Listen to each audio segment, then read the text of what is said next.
Hi guys, welcome to this video. Feel free to like and subscribe if you're getting something out of the content, and if you're interested in private coaching for trauma, complex PTSD, and narcissistic abuse syndrome, or any of the above, feel free to go to www.coachkat.org. So what I'm going to go over right now is some of the things that narcissists hate, that really bother them.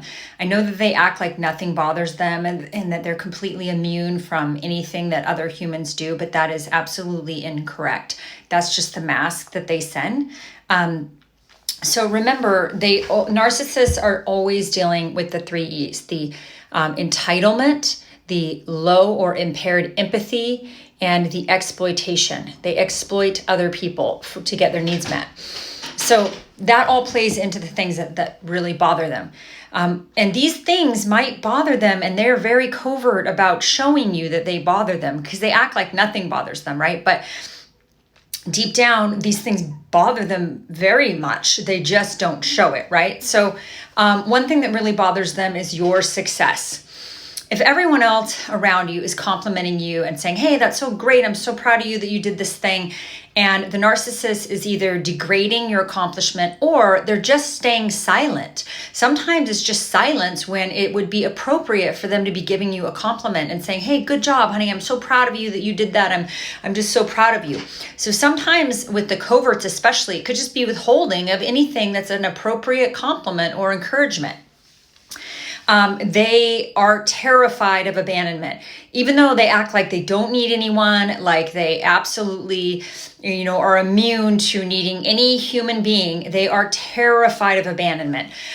They need to be surrounded by sources of narcissistic supply, and they hate anything that, takes away from their, source of narcissistic supply. Like if you leave them, it may be that you're one of 20, right? But they still hate that because they are losing their supply. They're losing their most delicious chocolate milkshake. And they don't like abandonment because deep down inside, their core injury tells them that they're not good enough, or they're not lovable, or they're not worthy, even though there's all these defense mechanisms in front of it. So they take abandonment very, very personally. I know that they seem very confident and powerful, but this is a ruse. They feel best about themselves when they are superior to you. They are putting you down. You are totally agreeing with them. You are worshiping them, and they can feel superior and you are inferior. If you become equal to them or do better than them, they absolutely hate you for it internally, although they may never show this to you. They hate to feel vulnerable. They hate to have their vulnerabilities exposed. They hate it when anyone suggests that they're less than perfect. The rest of us know that actually being able to show your vulnerability is a great sign of strength, because you're willing to be authentic and send yourself to the table. You don't send a representative. You don't send an ambassador to relationships. You just send you. You're authentic, and you're okay. If some people don't like you, that's okay. You are just being you. So they hate it when anyone is totally authentic and vulnerable. They consider it a weakness, and they absolutely hate it when their vulnerabilities are exposed. They hate to feel vulnerable. It makes them, that's part of the reason they can't do emotional intimacy, because they don't like feeling vulnerable. They don't like it if you're more popular than them, or if for some reason the spotlight gets onto you.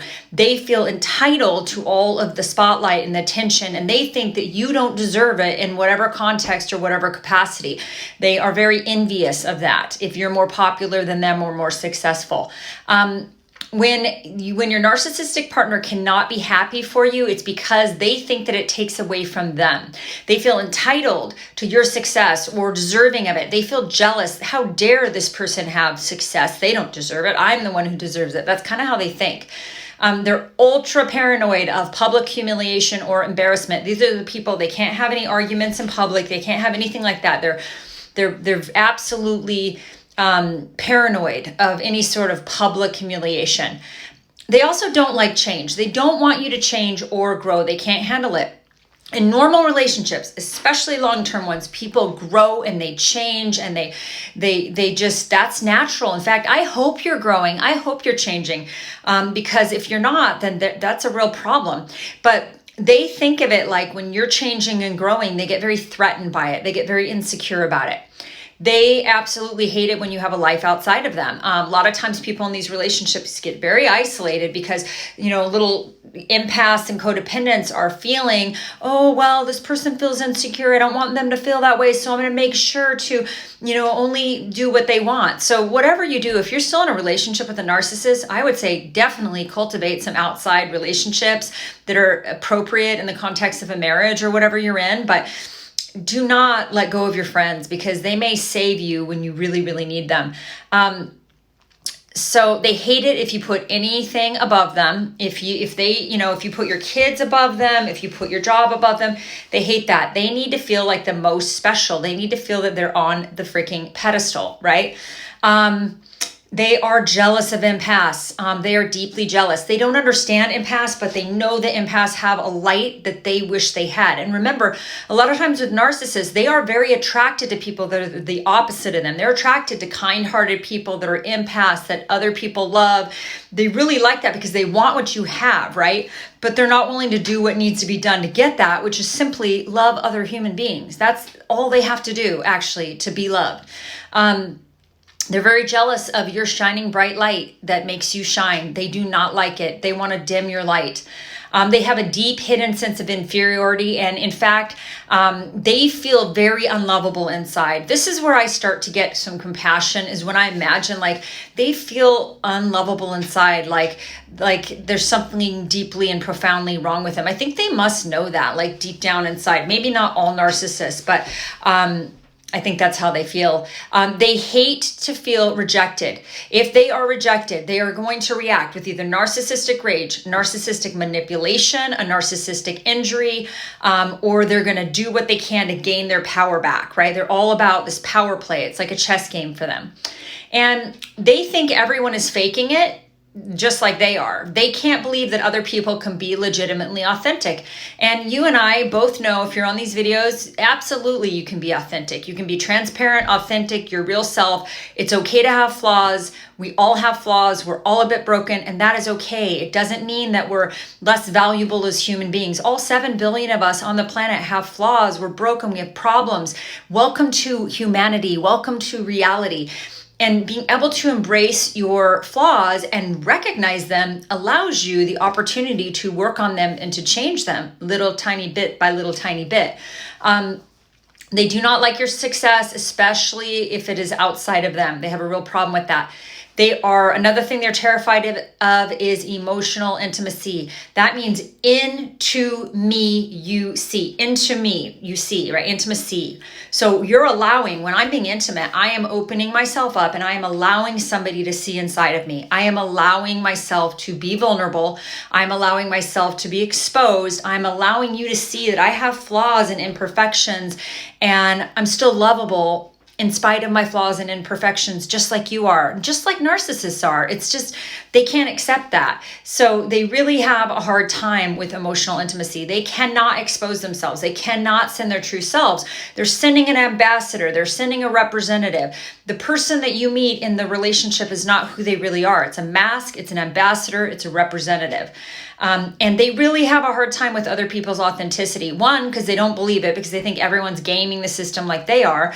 And two, if the higher level ones that are pretty smart, maybe they really pick up on the fact that you truly are authentic, and they're absolutely and deeply threatened by it, because they don't understand how you can love yourself even though you have flaws, and how other people love you even though you have flaws, because they think that they have to be perfect in order to be loved, which means they think you have to be perfect in order to be loved. And guess what? You don't. So they are, they fear accurate criticism. They cannot handle any suggestion that their ideas are not perfect, and they will often react with narc rage or envy. They tend to deflect, project, and try to cut you down. Especially if you have the audacity to criticize them. They are deeply afraid of any sort of criticism. They take it very personally. They need you to look and feel inferior. They want you to feel inferior to them. They're all about superiority. You are inferior. They are typically very afraid of exposure. Any intimation or suggestion that they're not perfect, and if you show that to the world or expose that to the world, they absolutely cannot handle it. And then anything that exposes their false mask, their false self, they don't like that. They don't like it if you show that they're not really the saint that they pretend to be. They're really not this monogamous, loving, kind-hearted partner. They're a cheater or a liar or whatever they are, right? They hate that.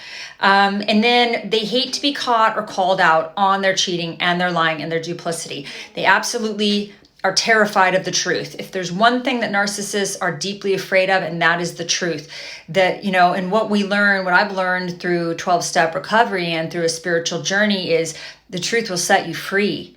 And when you shine light on that mold, it goes away. When you shine light on the darkness and you expose your truth and your secrets in an appropriate way with a therapist or with your sponsor or with whoever you're working with, like, you get free. So it's okay to be deeply authentic. This is a good thing. It's okay to figure out who you are and to get rid of that mask and to just start being your true self. And hopefully your true self has a good moral code because you've gotten clear on what your moral values are and what your own sense of integrity and decency are. And you're not going to let somebody else dictate that for you. You've decided, you know who you are.